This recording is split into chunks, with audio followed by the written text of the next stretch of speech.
The only way you can really last in that relationship is if you have it all together in terms of your lifestyle and how you sustain it, how you maintain it, so you don't stray.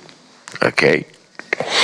Now, so our conversation this morning around on lifestyle is about fitness habits and lifestyle diseases. It was a bit of a shock, to discover that there is such a thing as lifestyle diseases.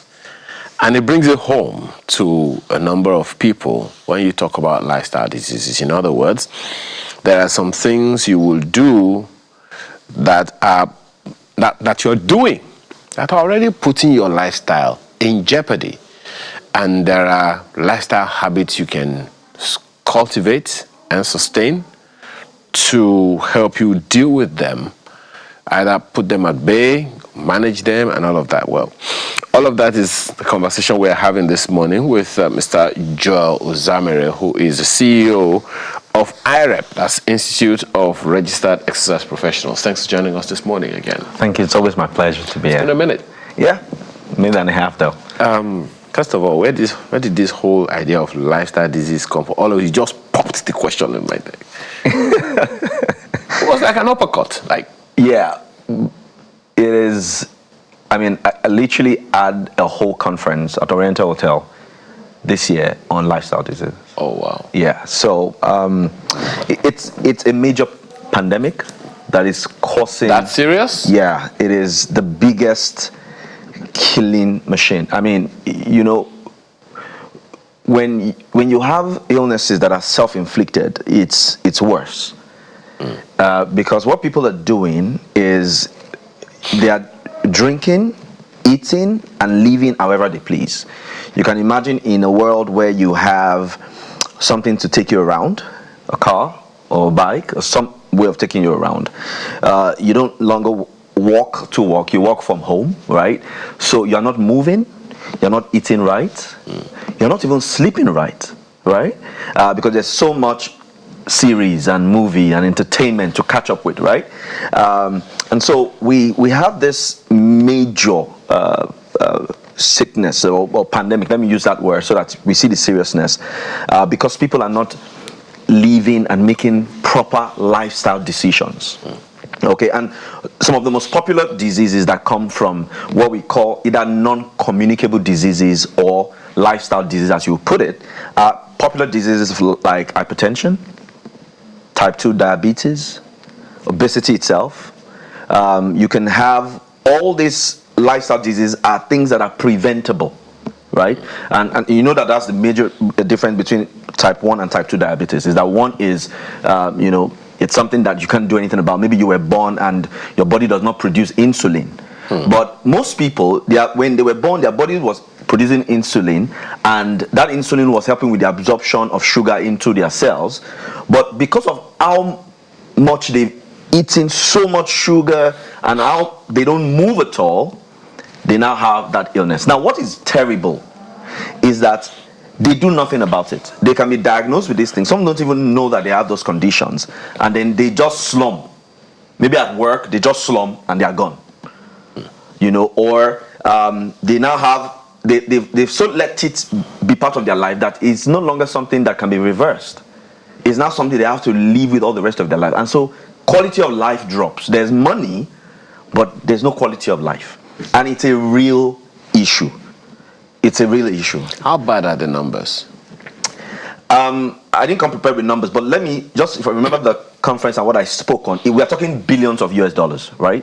We're talking millions of people with this lifestyle. I'll give you a bit of an example. So when we started talking to hospitals, right, some years back, and we said, if you have anyone with arthritis, osteoporosis, those lifestyle diseases that fitness can fight, refer them to us. We couldn't do more than 2 hospitals. Why? Because the numbers are huge. They're huge. Because so many people are actually in the hospital simply because they've refused to live right.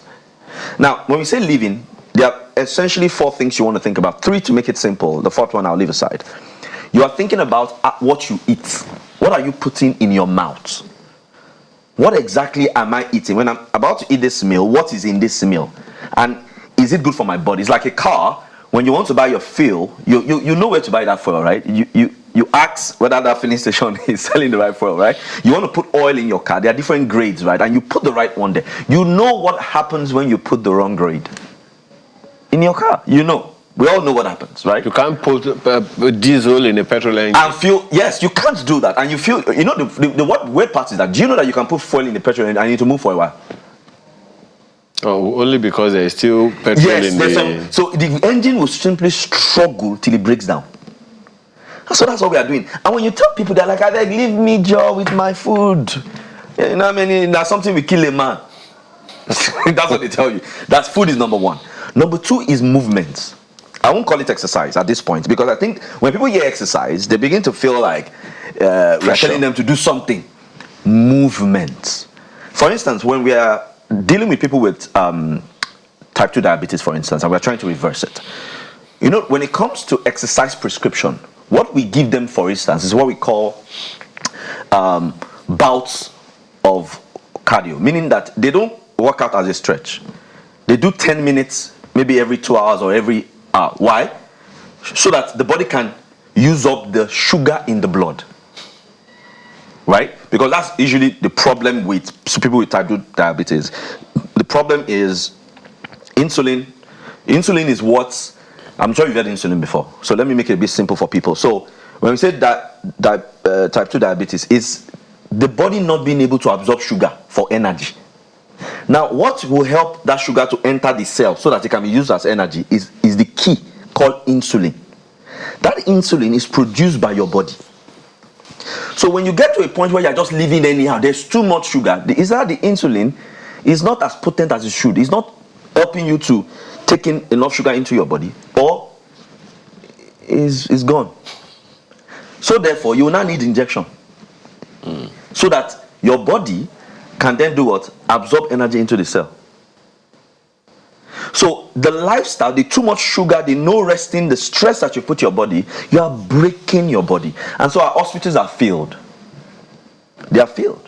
My first couple of years, when I finished my training a couple of years ago in the UK, there was something called the GP refer training, where, because in the UK they pay for their own, the government pays for the citizens' medicals, right?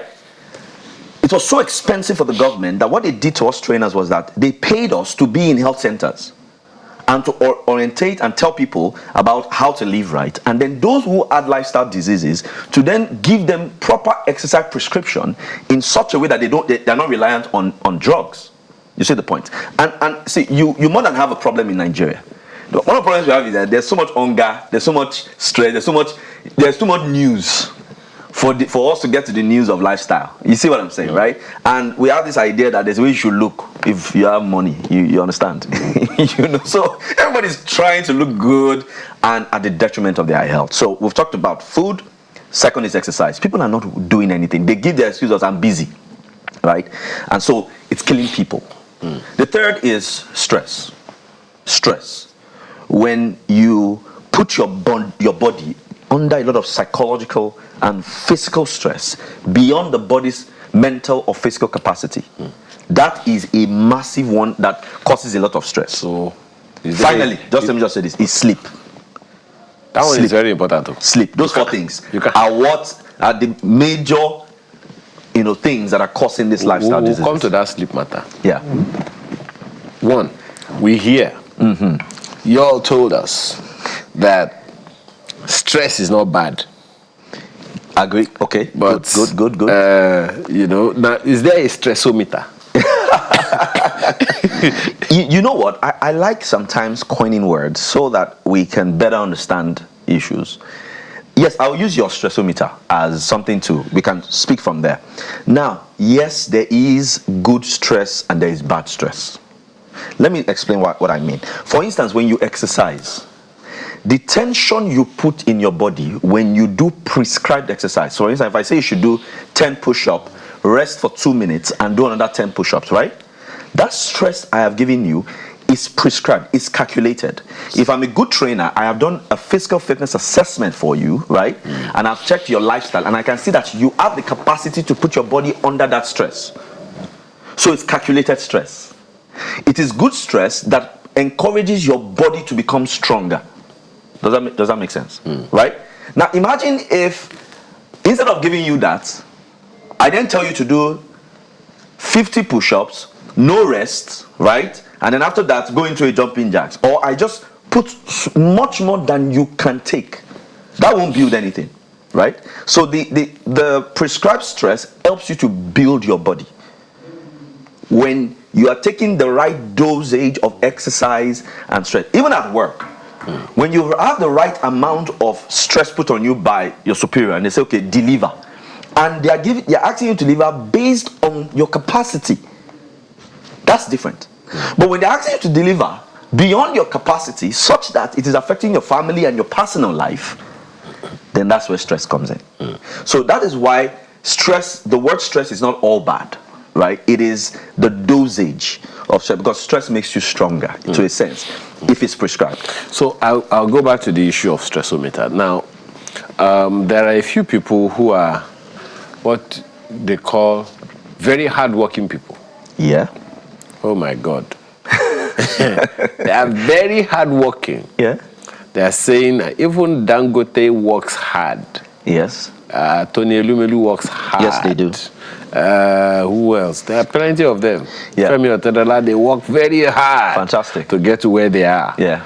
Now, they are also looking at those people. In fact, some have been sold this fact. I won't call it a lie. Yeah. That the wealthiest people in the world, they wake up at 4 a.m. Yeah. and they sleep very late and all of those things. So those conversations are there. Let me just say this. Do you know that there are bricklayers that sleep at 10, wake up at 3?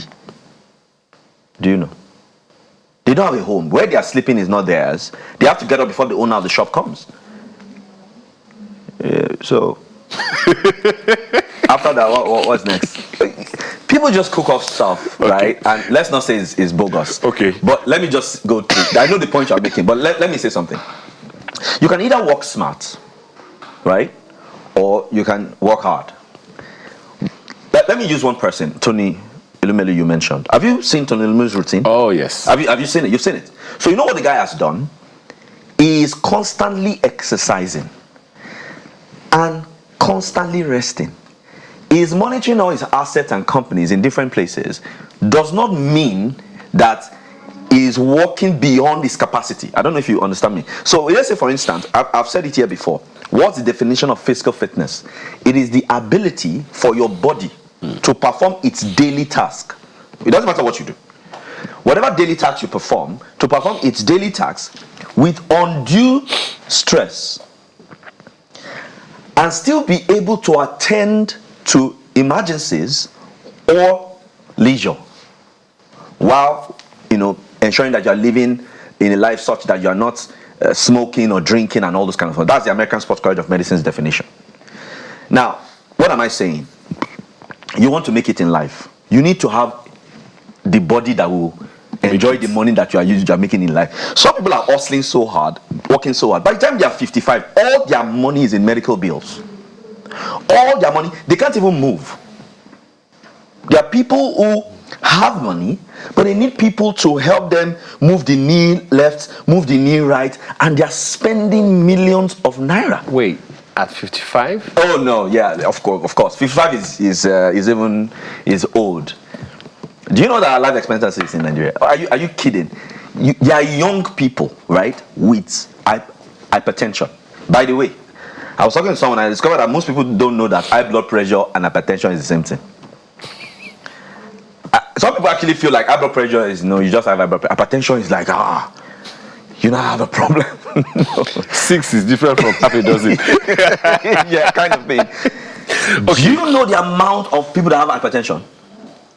Do you have any idea? Well, 70% of Nigerians, according to the high hypertension. Do you know what that means? That is a lifestyle disease. That is a preventable lifestyle disease. Okay. Now, to speak to the solutions now. Yeah, that's very important. There's one of the things that you've said. Yeah. Just so there is clarity on the minds of many.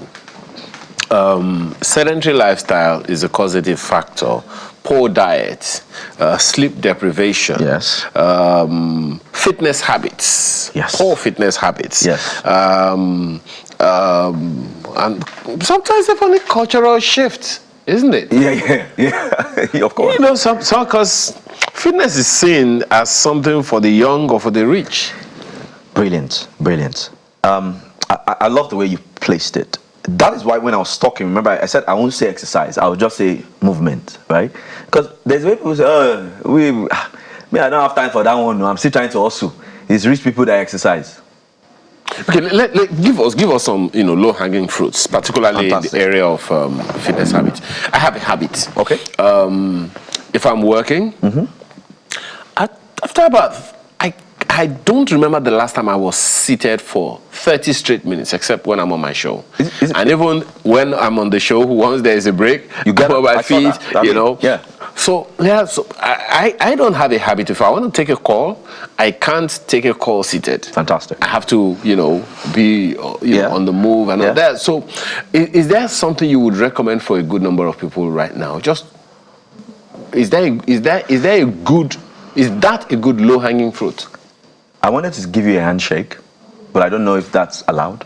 But thank you very much, because that's what I'm talking about. We are saying, you know why you're doing that? You're aware.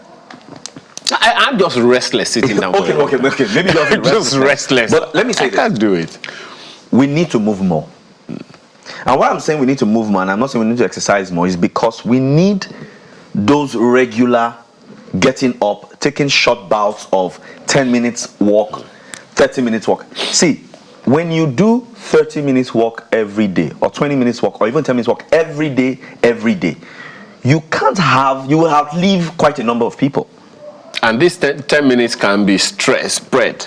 So, yes, so for instance, let me say this. I'm looking for how, because there are different kind of scenarios. Let me say this to you. Instead of you asking for coffee to be brought to you, when you get up and go and get that coffee, what you have done is that you have increased what we call your MET value. That means that your body has used more energy, right? From where you got up to where you went to get the coffee. Are we together? So your metabolic equivalent is what it's called. Increase is the minute you stand, and then increase again when you walk. You see this? So now we're not going to talk about your joints and your muscles. Of course, you know that you move your joints when you move around, right? We're not talking about the pressure that you put in your lumbar, in your lower back when you're always seated, and how you ease that pressure when you get up. We're not talking about all those wonderful benefits. We are saying that doing that repetitively is way better than being unconscious and just sitting on the desk, and they bring the phone to you, they bring the file to you, they bring the coffee to you, you get into your car, they drive you home. Zero, if you count how many steps you've done in a day, maybe it's 500. Yeah, people like that. Do you want me to take you through the regular CEO life with his PA and his driver? Think about it now. They are upstairs, they walk down. Some homes even have elevator. They walk down, they walk into their car. How many steps? The driver drives them all the way. They're on the phone, having business meeting, making millions. Fantastic, good. They get to work. They drive them they drop them at the driveway. His CEO. He gets up, he gets to our elevator, he goes to his office. How many steps is that? He sits there. The boardroom is not far from his office. He goes there for a board meeting. He's there working, having meetings. How many steps is that? It's a very important personality you're talking about, VIP. That's a VVIP. Then he's going home. Guess who's driving? Him. And guess when he's going home? 8, 9. He gets home, he hits late. But because he's not done one or two things, he gists with his wife till 12. But he needs to catch a flight again by 5. So he wakes up at 3. And it's just he assigned this and this and he's back. And then you say that's how big men live. No. Okay. No. All you have done. This is part 1. This one is part 1. Whether or not you are coming up next week, I don't know yet. But this is part 1. Well, because it's a big discussion. Yes. I bet many people didn't even know it's such a big issue. But in the 60 seconds that we have, talk to us about the low-hanging fruits. Okay. You talked about moving more. Yeah. So first of all, I want to beg you, watch what you are eating. Reduce a lot of processed foods. All the sausages that are processed, take them out. Eat food that is still alive. Food that you've not boiled more, right? All grains, things without sugar. Reduce your sugar intake massively. That's food. Next to exercise, move more. You don't have to do 2 hours, 1 hour in a gym. Just ensure that you can take a 15 minutes to one point or 10 minutes and back. In your office, walk around the office, be like him and walk around the office. Take 5 minutes, walk around, right? Do that. Then when it comes to your sleep, don't play with your sleep. Taking power naps and sleeping at night are not the same thing. We'll talk about it later when we come. Take that sleep that you need in the night. Watch your blood pressure. Then lastly, do checkups. With checkups, we can mitigate against most of this lifestyle disease, because if you catch some of these things early with exercise and proper lifestyle, you can actually reverse those lifestyles. So those are the things I would leave for us. Well, it perhaps also speaks to the kind of job. For instance, if you're a comedian, you're always working. Yeah. That one, as opposed to... It depends on how many gigs you have, sharp, but don't worry, we'll talk about How many what? How many jobs or gigs you have in a week? Because when you say gig, it's like data. But anyway, thank you so much for your time this morning. Thank you. Thank you for having me. Joel Zabere is Chief Executive Officer, Institute of Registered Exercise Professionals, IREP. We appreciate your time. All you have done today is just give us more trouble. But some other time we'll talk about it. Thanks for having me. So when we return, we'll ask our guest if he's fitness aware or if he has a healthy lifestyle to avoid those issues that this man has come to pulverize us with this morning. That's our home stretch where we return. The cycling device, I was cycling my own jejely. Sharon left squatting and came to the cycling machine beside me. When she got there, you know, there are some people, you get some kind of asset we have. You don't climb, you mount. Sharon set her bicycle potential. As she set her bicycle asset, it occurred to me, this girl is cooking something. He's cooking. And I won't allow you to break my virginity record.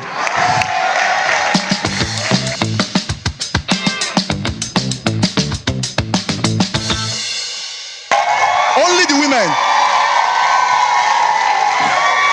Thank you.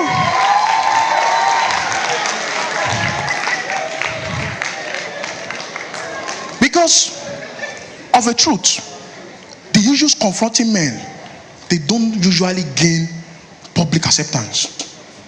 If you want an issue to trend, make it a woman issue. For instance, if you Google the word virginity, 95% of the search result that will come to you is about women. Your hymen, hygienic practices, chastity, your choice. Before you will see something about men. So I became curious. I started narrowing down the search. So I Googled female virginity. I love research. The internet of about 5 billion users, it will interest you that the subject of female virginity has over 36 million search results with appropriate citations from relevant authorities. So I paused. I now Googled male virginity. First off, the moment I entered male virginity, my internet started loading. Now, when the result finally came out, if you see results, the internet of about 5 billion active users barely has 150,000 search results. And even the result that came out, I was seeing erectile dysfunction, low sperm count, impotence, prostatic hyperplasia, prostatic calcification, prostate disorder. Everything was an anomaly. You may be wondering, why the force? Why am I going through all of this, Googling virginity? Because it's a subject I'm emotional about. It's a life I lived for 29 years, 10 months. I got married as a virgin. It's an open secret. I got married as a virgin. Do you know what that means? For close to 3 decades of my life, I did not. I did not even. Not even. Ha! You don't know how serious that thing is. Do you know what it means for a full-grown man in the entertainment industry that travels around the world?